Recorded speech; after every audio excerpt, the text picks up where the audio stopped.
जय बाबा स्वामी, जय आत्मेश्वर। पुण्य आत्मा अवतरण के हमारे इस ग्रंथ पठन के सत्र में मैं आप सबका पूर्ण हृदय से स्वागत करती हूँ। ग्रंथ पठन की शुरुआत हम गुरु आह्वान से करते हैं।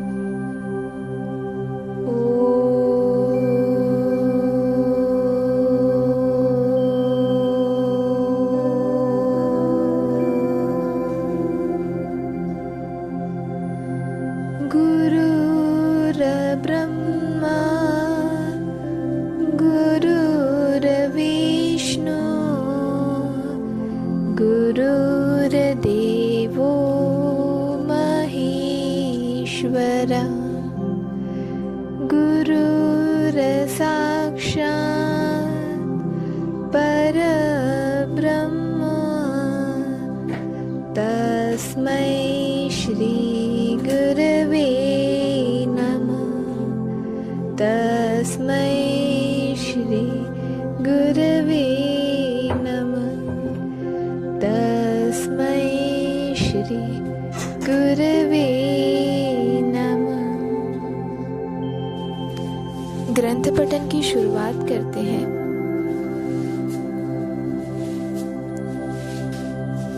हमारे प्राचीन समय में नवजात शिशु का नामकरण संस्कार किसी सद्गुरु के द्वारा संपन्न होता था।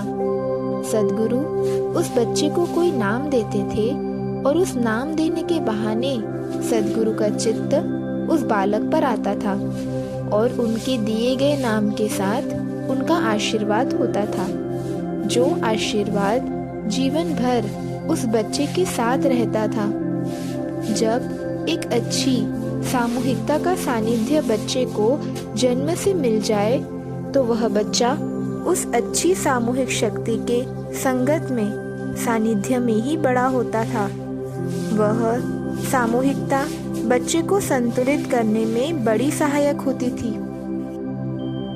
इसीलिए यह नामकरण का संस्कार बड़ा महत्वपूर्ण संस्कार है। बस आवश्यकता है इसके महत्व को समझकर संपूर्ण आस्था व विश्वास के साथ इसे ग्रहण किया जाए, क्योंकि आस्था व विश्वास ही हमारी ग्रहण करने की क्षमता को वृद्धिगत करती है, उसे विकसित करते हैं। किसी भी गुरु से ज्ञान प्राप्त कर उनके गुरु पर विश्वास व आस्था बहुत आवश्यक होती है। सद्गुरु उस बच्चे का भविष्य जानते हैं और भविष्य में उस बच्चे के जीवन में क्या घटनाएं होने वाली है वे भी जानते हैं और उन घटनाओं में से इस बच्चे को संतुलित करने में किन शक्तियों की आवश्यकता है वे यह सब जानते हैं। यह सब जानकर ही सद्गुरु उस बच्चे का नामकरण करेंगे। सद्गुरु उस बच्चे की आवश्यकताओं को जानकर उसके व्यक्तित्व को निखारने के लिए आवश्यक तत्व उस बच्चे को प्रदान करते हैं। उस बच्चे को दिए गए नाम का बड़ा अर्थ होता है, लेकिन वह अर्थ बच्चे के जीवन काल में समझ में आ सकता है। प्रत्येक नाम के साथ एक अलग सामूहिक शक्ति होती है और किस बच्चे की क्या आवश्यकता है वे यह सब जानते हैं और उस बच्चे की आवश्यकता के अनुसार सद्गुरु उस बच्चे में वे शक्तियां जोड़ते हैं। उससे वह बच्चा अपने जीवन में संतुलित जीवन यापन करते हुए एक संतुलित व सफल व्यक्ति बनता है। हम यह भी कह सकते हैं कि उस नामकरण से सद्गुरु उस बच्चे के भविष्य को सुरक्षा प्रदान करते हैं। अपने बच्चे का जीवन सुरक्षित करने के लिए और अपने बच्चे की मंगल कामना की दृष्टि से प्राचीन समय से लोग सद्गुरुओं से अपने बच्चे का नामकरण कराते रहे हैं। सद्गुरु बच्चे का नामकरण बच्चे का रंग देखकर, बच्चे का रूप देखकर, बच्चे का आकार देखकर नहीं करते हैं। सद्गुरु बच्चे की आत्मा देखकर बच्चे का नामकरण करते हैं। सद्गुरु उस बच्चे की आत्मा को पहचानते हैं।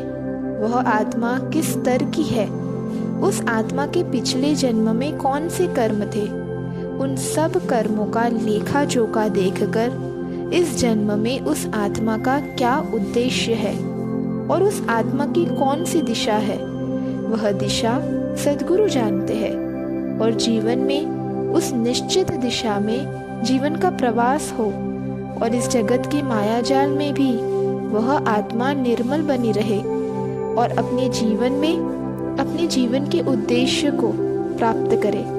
इसके लिए सद्गुरु उसे नाम से संबोधित कर अपने आशीर्वाद उसके साथ जोड़ देते हैं।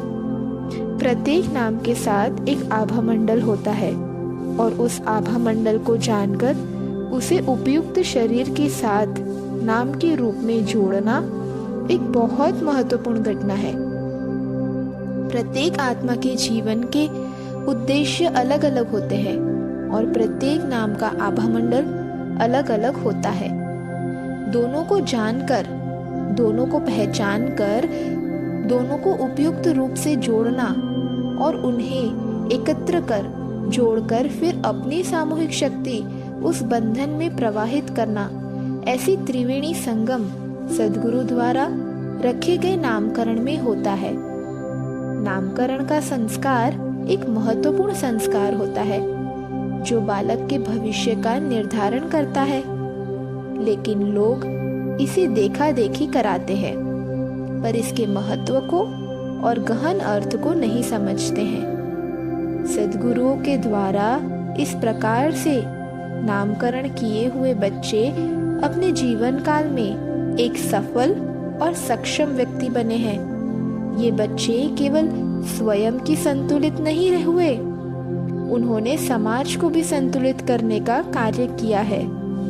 जिस प्रकार से बगीचे में लगाए गए पौधों को कितना पानी देना चाहिए वह बगीचे का माली पूर्णतः जानता है और उस छोटे से पौधों की आवश्यकता के अनुसार माली उस पौधों को पानी देता है, क्योंकि अगर पौधों को आवश्यकता के अनुसार पानी दिया तो ही वह पौधे को जीवन दे सकता है, अन्यथा आवश्यकता से अधिक पानी उस पौधों को दिया तो अधिक पानी से पौधा मर भी तो सकता है। पौधे के लिए पानी जीवन भी है और मृत्यु का कारण भी है, इसीलिए इस पौधे की पानी की आवश्यकता केवल माली ही जानता है। ठीक इसी प्रकार किस बच्चे को किस शक्ति की, किस संतुलन की आवश्यकता है यह सद्गुरु ही जानते हैं और उन शक्तियों के साथ, उस सकारात्मक ऊर्जा के साथ उस बच्चे को जोड़ देते हैं। सद्गुरु भी विश्व चेतना से संपर्क करके ही उस बच्चे का भविष्य जानते हैं और उसी के अनुसार उसे नाम प्रदान करते हैं। कई बार कुछ माता पिताओं के द्वारा रखे गए गलत नाम के कारण ही बच्चे का जीवन बर्बाद हो जाता है, क्योंकि वे उचित शरीर को उचित नाम के साथ नहीं जोड़ पाते हैं। क्योंकि बच्चे को गलत नाम देने से बच्चे के साथ गलत नाम का आभा मंडल जुड़ गया और गलत आभा मंडल जुड़ जाने से गलत प्रभाव का निर्माण हो गया और इसका नुकसान बच्चे को अपने जीवन में भोगना पड़ सकता है।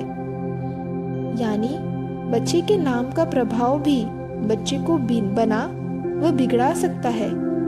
प्रत्येक नाम अपने साथ आभा मंडल रखता है और कोई आभा मंडल अच्छा या बुरा नहीं होता, पर प्रत्येक आभा मंडल का प्रभाव अलग अलग होता है और कोई भी प्रभाव अति में नहीं होना चाहिए। प्रभाव का भी संतुलन होना चाहिए और यह संतुलन वही बना सकता है जो उनके प्रभावों से परिचित हो। कई बार इस असंतुलन से भी बच्चे जीवन भर संघर्ष करते रहते हैं, जीवन भर परेशान रहते हैं, जीवन में अल्पायु भी होते हैं। इस नाम के प्रभाव को पहचाने बिना नाम नहीं रखना चाहिए। नाम उस बच्चे की जीवन की सफलता व असफलता का निर्धारण करता है। बच्चे की योग्यता व आवश्यकता के अनुरूप ही सदैव उसका नाम होना चाहिए। कई बार लोग महापुरुषों के नाम पर नामकरण करते हैं, पर वह बालक की आवश्यकता हो यह आवश्यक नहीं है।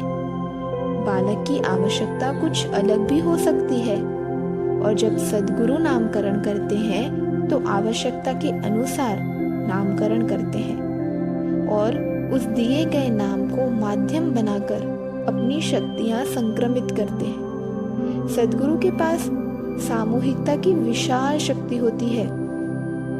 कई बार कई असफल व्यक्तियों का सारा जीवन केवल नाम बदलते ही बदल गया। नाम में बड़ी शक्ति होती है। प्रत्येक नाम के शब्दों के द्वारा एक मिश्रित आभामंडल बनता है। जैसे राम शब्द में रा व म का आभामंडल है और रामपाल में रा म पा ल अर्थात 4 अक्षरों का आभामंडल। वास्तव में अक्षर तो शक्तियों के बीज मंत्र हैं और सब में अलग अलग प्रभाव है।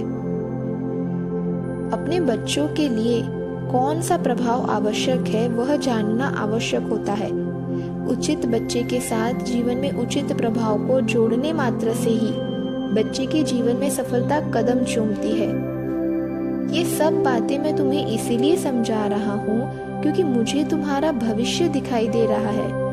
हजारों लोग तुम्हारे पास बच्चे का नामकरण कराने आने वाले हैं और तुम्हारे माध्यम से गुरु शक्ति उन बच्चों का नामकरण करने वाली है। तो जो कार्य तुम्हारे माध्यम से होने ही वाला है, कम से कम उस कार्य का महत्व तो तुम्हें भी पता होना ही चाहिए। इसीलिए ये सब बातें मैं बता रहा हूँ। मैंने प्रार्थना की, गुरुदेव, मैं अपने आप को आपका माध्यम बनाने के लिए प्रस्तुत कर रहा हूँ। आप मेरे शरीर का जो उपयोग करना चाहे कर सकते हैं। आज मैं अपना सारा अस्तित्व ही आपके श्री चरणों पर समर्पित कर रहा हूँ। अब मैं अपने जीवन की प्रत्येक सांस भी आपकी इच्छा अनुसार लूं। यही मेरी शुद्ध इच्छा है।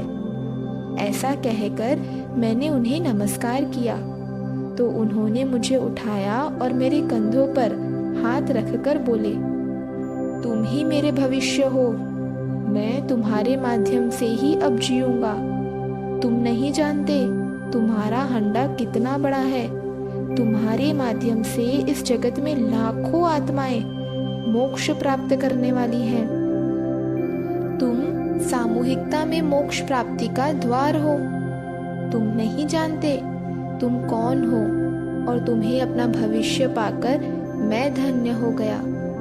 मेरा सारा जीवन तुम्हें पाकर सफल हो गया।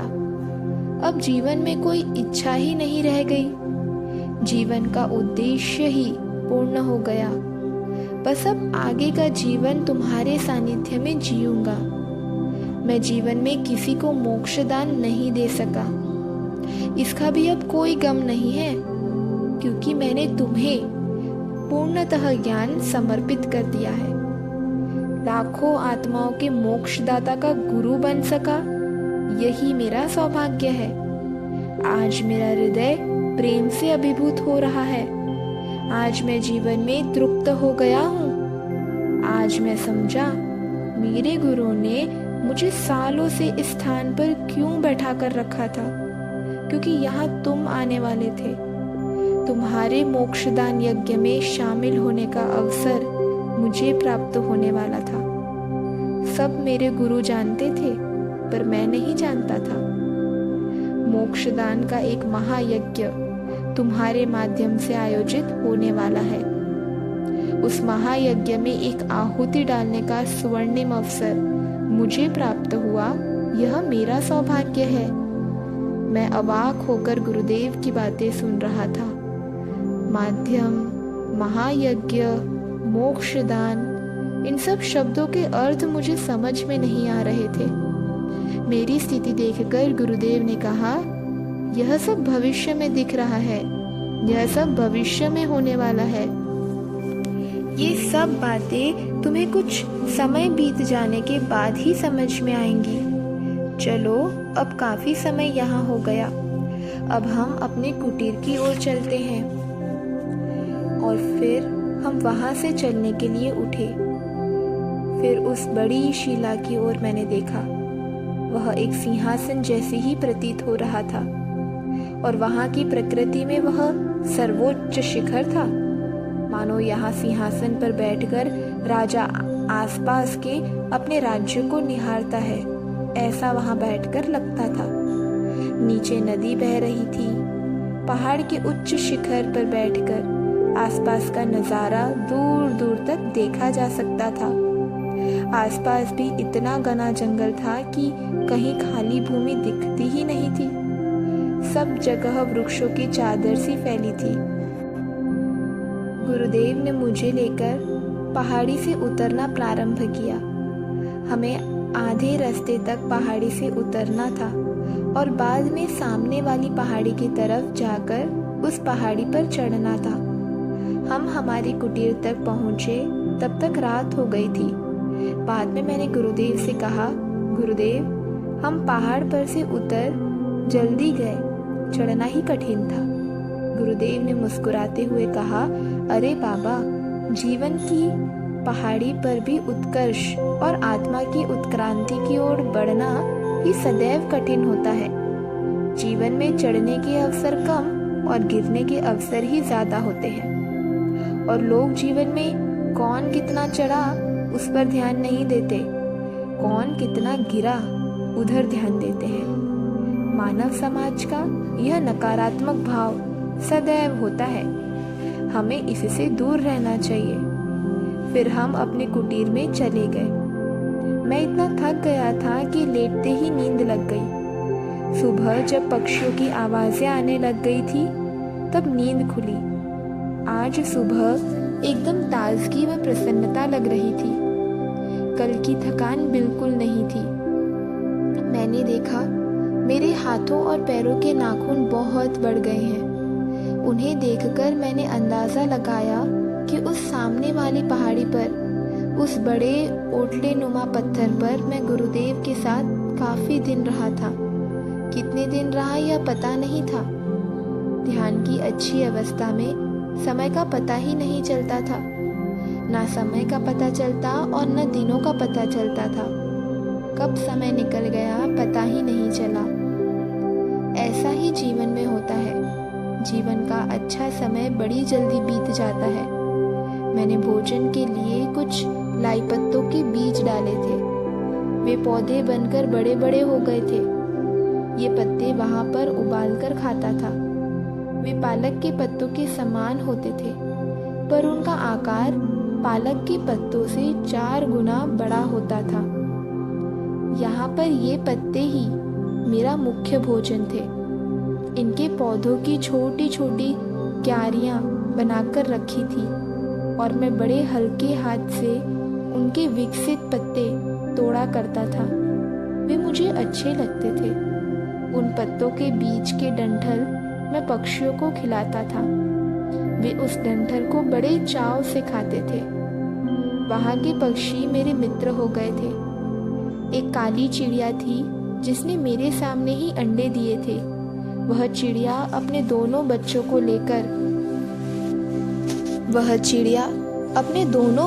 लेकर डंठल खाने आई थी। बच्चे बड़े हो गए थे, पर अभी भी बच्चों को दाना चुगना नहीं आ रहा था। चिड़िया अपनी चोंच से डंठल को चुगकर बच्चों के मुंह में डाल रही थी। अंडे से निकले गए बड़े बड़े बच्चे और मेरे द्वारा डाले गए बीजों में से निकले लाई पत्तों के बड़े बड़े पौधे मुझे बता रहे थे कि मैंने सामने वाली पहाड़ी पर काफी दिन बिताए थे। कितने दिन बिताए यह अभी भी प्रश्न था। शायद महीनों बिताए होंगे, ऐसा लग रहा था। मेरे गुरुदेव काफी वृद्ध थे और काफी कमजोर भी थे। उन्होंने अपनी आवश्यकताएं भी काफी कम कर ली थी। वे एक दिन कह रहे थे, मनुष्य की उम्र जैसे जैसे बढ़ती है, मनुष्य को अपनी आवश्यकताएं कम कर लेनी चाहिए, क्योंकि वास्तव में मनुष्य की आवश्यकताएं कम ही हो जाती है।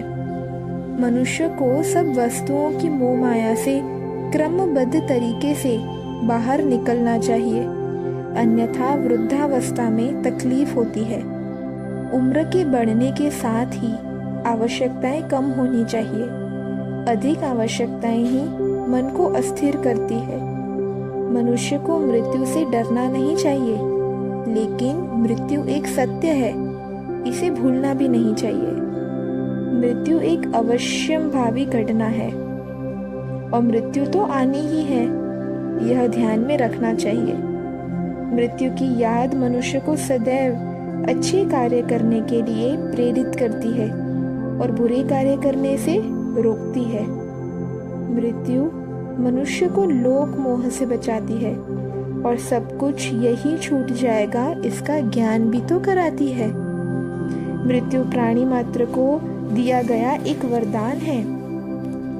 मृत्यु सदैव मनुष्य को याद दिलाती रहती है, यह जीवन क्षणभंगुर है। मनुष्य अपने आप को बहुत बड़ा समझकर आंकता है। वह सदैव इसी चिंता में रहता है कि मेरे बाद क्या होगा, मेरी पत्नी का क्या होगा, मेरे बच्चों का क्या होगा, मेरे कार्य का क्या होगा, जबकि यह सब मोह माया का ही खेल होता है। इस विश्व में एक मनुष्य की स्थिति एक कीटक के समान होती है। वह रहा या नहीं रहा, क्या फर्क पड़ता है? कोई फर्क नहीं पड़ता है। 4 दिन आसपास के लोग दुखी होते हैं और फिर आगे चलने लगते हैं, क्योंकि मरे हुए व्यक्ति के साथ मरा नहीं जा सकता है। जो जीवित है उन्हें जीवित रहना है और जीने के लिए आज में, वर्तमान में रहना पड़ता है। भूतकाल में रहकर जिंदा नहीं रहा जा सकता है। जो व्यक्ति मर गया वह भूतकाल है, उसे कब तक याद किया जा सकता है? इसीलिए प्रत्येक मनुष्य को इस दुनिया में अपनी हैसियत समझनी चाहिए और मेरे मरने के बाद क्या होगा इसकी चिंता नहीं करनी चाहिए, क्योंकि यह चिंता ही मनुष्य को बुढ़ापे में शांति से मरने नहीं देती है और वह जीवन में कभी नहीं जान पाता है कि यह चिंता मिथ्या है। हाँ, मरने के बाद जान जाता है कि मरने के बाद भी कुछ नहीं बदला है। रोज के समान सूरज उग रहा है, सारी दुनिया चल रही है, सूर्यास्त हो रहा है, सारी दुनिया एकदम व्यवस्थित तरीके से चल रही है। मैं बेकार ही मेरे जीवन काल में इस दुनिया को पकड़कर बैठा था। मरने के बाद हम जान जाते हैं कि कोई भी मनुष्य कितना ही बड़ा हो, कितना ही महान हो, किसी व्यक्ति के बिना कोई कार्य नहीं रुकता है। इस जगत की एक गति है, उस गति के प्रभाव में सारे जीवित व्यक्तियों को बहना ही पड़ता है। प्रायः यह भी कहा जाता है, मृत्यु के समय मनुष्य झूठ नहीं बोलता है, और यह सही भी है, बशर्ते कि मरने वाले व्यक्ति को यह एहसास कराया जाए कि अब तुम मरने ही वाले हो और तुम्हें अब सच सच बोलना है। सच बोलना मनुष्य का प्राकृतिक स्वभाव होता है और मर रहे हैं यह एहसास मनुष्य को स्वयं को नहीं होता है, आखिरी समय तक भी नहीं होता है। यह एहसास किसी अन्य व्यक्ति को उसे कराना होता है, क्योंकि मैं मर सकता हूँ यह सोच उसकी सोच के बाहर की होती है, क्योंकि कोई मनुष्य नहीं सोच सकता है कि वह मर सकता है। मनुष्य मृत्यु से डरता है पर मृत्यु को मानता नहीं है।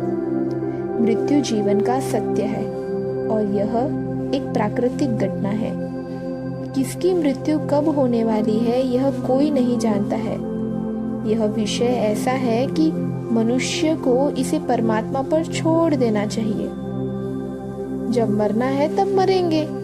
मृत्यु इतनी डरावनी व कष्टदायक नहीं होती जितना मृत्यु का डर कष्टदायक होता है। मृत्यु तो कब आती है उसका मनुष्य को भी पता नहीं चलता है।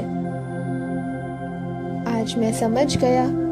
गुरुदेव ने ध्यान की अवस्था में बैठकर मुझे मृत्यु का रहस्य समझाया था।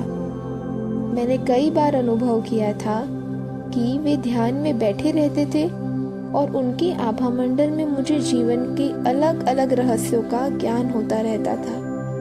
इसीलिए वे पास में हो या ना हो, मैं जंगल में कभी भी अपने आप को अकेला महसूस नहीं करता था। प्रकृति के सानिध्य में प्रकृति से सीखा कि जिस वृक्ष की सहनशीलता अधिक है वह वृक्ष अपनी प्रगति कर पाता है। एक दिन बड़ा तूफान आया था।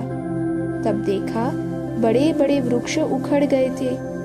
वहां पर ऊंचे ऊंचे वृक्ष थे पर घने वृक्ष नहीं थे और मिट्टी में पकड़ नहीं होती थी। बरसात में अगर वृक्ष के नीचे की मिट्टी बह जाती थी तो वृक्ष की मिट्टी की पकड़ कमजोर हो जाती थी और वे गिर जाते थे। इस प्रकार कई बड़े बड़े वृक्ष गिरते रहते थे और इतना घना जंगल था कि वृक्ष गिरकर भी गिर नहीं पाता था। वह वृक्ष जमीन पर गिरने के पूर्व आसपास के झाड़ों पर ही अटक जाता था। तूफानों के समय वे ही वृक्ष बच पाते थे जो सहनशील होते थे, जिन्हें मुड़ना और झुकना आता था।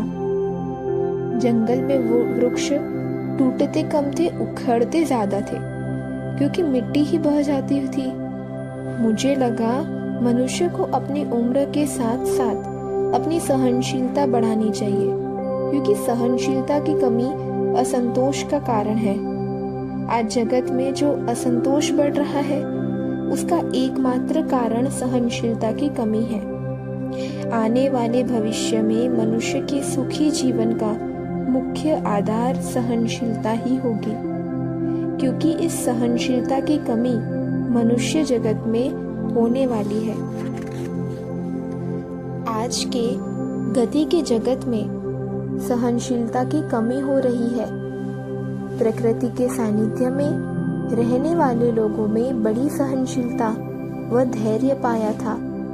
मुझे लगता है कि प्रकृति का यह अनुपम उपहार ही है जो प्रकृति के सानिध्य में मनुष्य को प्राप्त हो जाता है। सहनशीलता आत्मा की शक्ति है। आत्मा जितनी सशक्त होगी उतनी ही सहनशीलता अधिक होगी। मनुष्य जैसे जैसे ध्यान करता है वैसे वैसे वह प्रकृति में होते जाता है और प्रकृति में हो जाता है, उससे उसकी सहनशीलता वृद्धिगत होती है, उसमें स्थापित होनी शुरू हो जाती है और इस सहनशीलता के कारण मनुष्य कठिन से कठिन समय में भी शांत रहता है। मनुष्य को सहनशीलता इस सशक्त आत्मा की देन है। सहनशीलता एक ऐसी शक्ति है जो ध्यान करने से मनुष्य के भीतर ही विकसित होती है। प्रत्येक मनुष्य को यह स्वयं विकसित करनी पड़ती है, इसे बाहर प्राप्त नहीं किया जा सकता है। जो वृक्ष सहनशील होते हैं वे ही वृक्ष बड़े से बड़े तूफान को भी सहन कर सकते हैं और बड़े से बड़े तूफान में अपना अस्तित्व बचाकर रखने में सफल हो जाते हैं। मैंने थोड़े लाई पत्ते तोड़े और उन्हें एक बड़े बांस में डालकर और बांस में पानी भरकर आग में उबालने के लिए रख दिया और जब बांस का हरा रंग बदलने लग गया तब मैं समझ गया कि इस बांस का रस उन पत्तों में चला गया है और पत्ते उबल गए हैं। फिर उन पत्तों को निकाल कर खाया और उस बांस में भरा हुआ पानी ठंडा करके पिया। उस पानी में बांस का खट्टा स्वाद आ गया था और मैं यहाँ पर प्रायः इन्हें ही पकाकर खाता था। ये पत्ते यहाँ पर आसानी से उग जाते थे और जल्दी तैयार हो जाते थे और बड़ी जल्दी पक जाते थे। मेरी माँ हमेशा कहा करती थी, कहीं भी जाए तो वहीं के लोगों के अनुसार हमारा भोजन होना चाहिए, क्योंकि वह भोजन वहाँ की आवो हवा और वहाँ की प्राकृतिक स्थिति के योग्य ही बना होता है। ठीक इसी प्रकार ये पत्ते यहाँ के प्राकृतिक वातावरण की दृष्टि से उपयुक्त भोजन थे। जंगल में जो भी मिलता है बस जीवित रहने की दृष्टि से खाना होता है। खाने का इतना महत्व नहीं होता है। एक तो कोई भी यह भोजन भरपेट नहीं करता है, दूसरा यह भोजन शीघ्र पच भी जाता है। गुरुदेव का भोजन तो और भी कम था। वे कम खाते थे, कम बोलते थे, लेकिन जब बोलते थे आकाशवाणी सा प्रतीत होता था। उनके शब्दों में ही अमृत बहता था और मेरा तो ध्यान ही लग जाता था। कभी कभी लगता है कि परमात्मा ही उनके माध्यम से बोलते थे। जय बाबा स्वामी, जय आत्मेश्वर। अब हम सब मिलकर कुछ देर ध्यान में जाएंगे।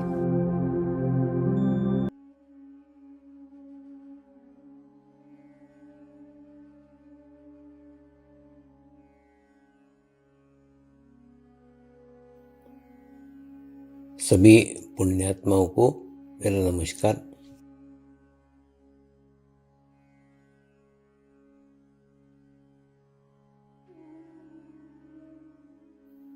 गुरुर्ब्रह्मा गुरुर्विष्णु गुरुर्देवो महेश्वरा, गुरु साक्षात् परब्रह्म तस्मै श्री गुरुवे नमः।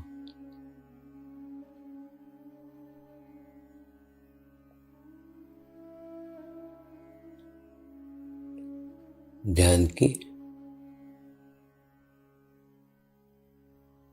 उस स्थिति में जाएंगे जहाँ शरीर भाव पूर्णतः समाप्त हो जाता है।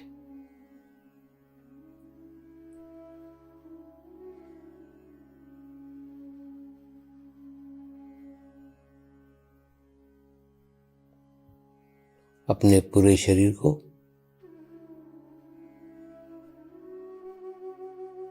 पूर्णतः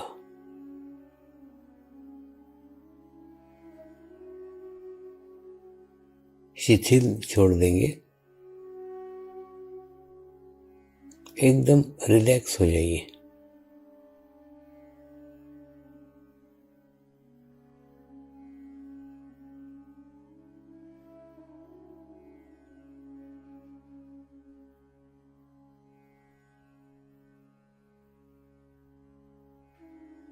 मेरे साथ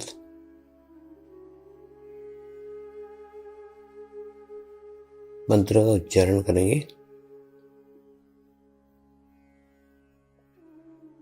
मैं एक पवित्र आत्मा हूँ।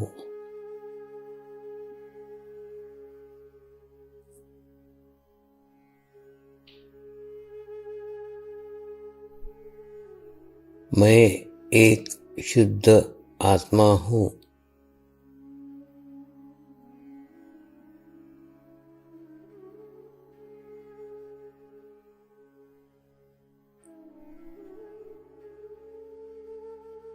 मैं एक पवित्र आत्मा हूँ।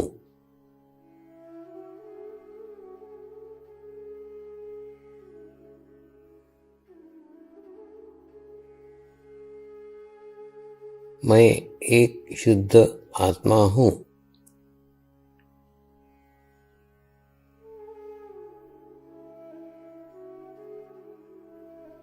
मैं एक पवित्र आत्मा हूँ।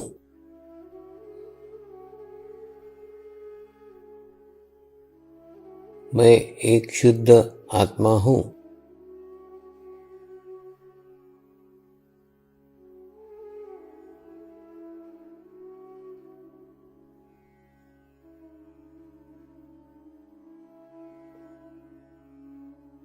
अभी इसी आत्मा भाव को बनाए रखते हुए गुरु मंत्र का उच्चारण करेंगे।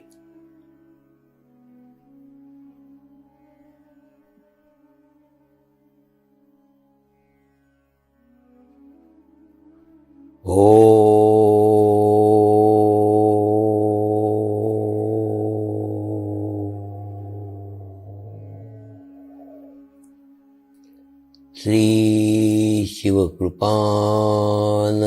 स्वामी नमो नमः।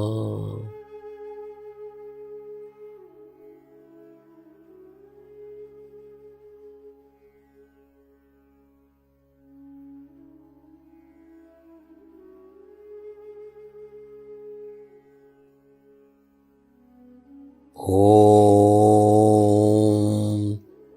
श्री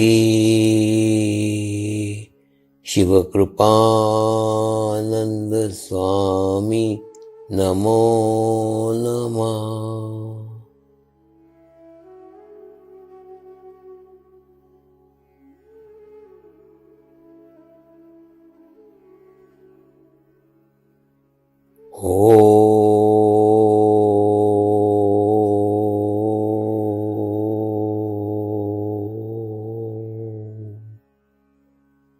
श्री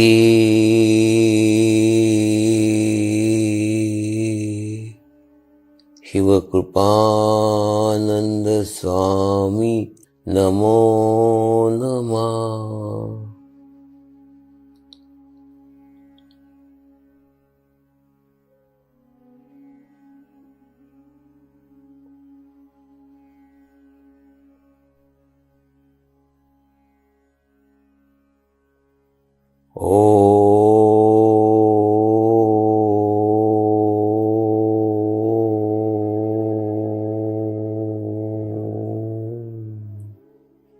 श्री शिवकृपानंद स्वामी नमो नमः।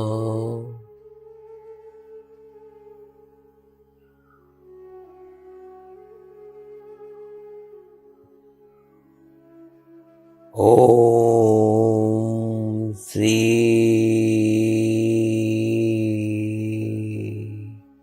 शिवकृपानंद स्वामी नमो नमः।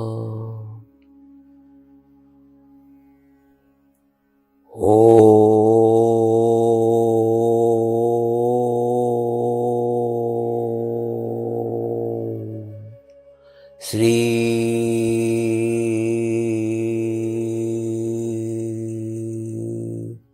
शिवकृपानंद स्वामी नमो नमः।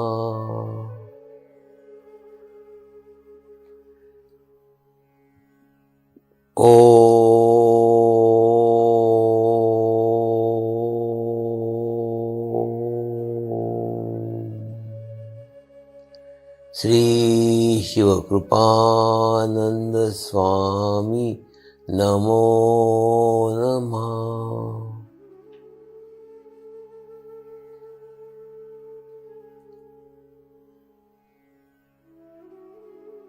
ओम श्री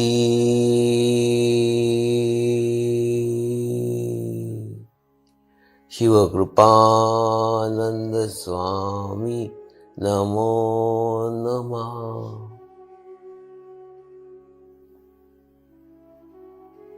ओम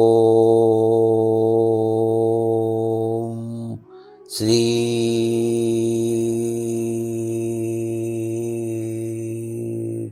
शिवकृपानंद स्वामी नमो नमः।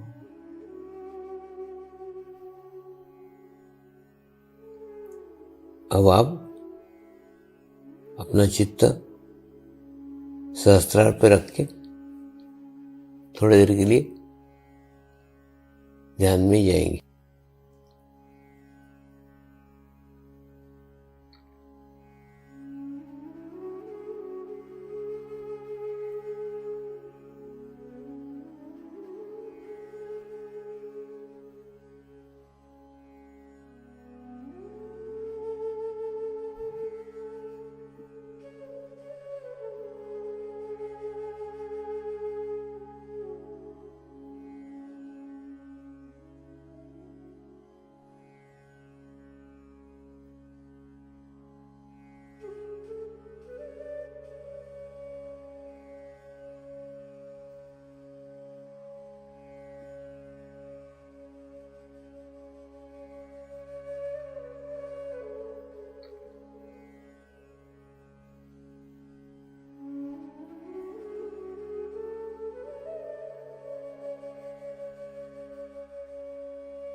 अब हम प्रार्थना करेंगे सभी आत्माओं की आत्म उन्नति हो, आध्यात्मिक प्रगति हो। यही हमारी प्रभु से प्रार्थना है। नमस्कार। जय आत्मेश्वर।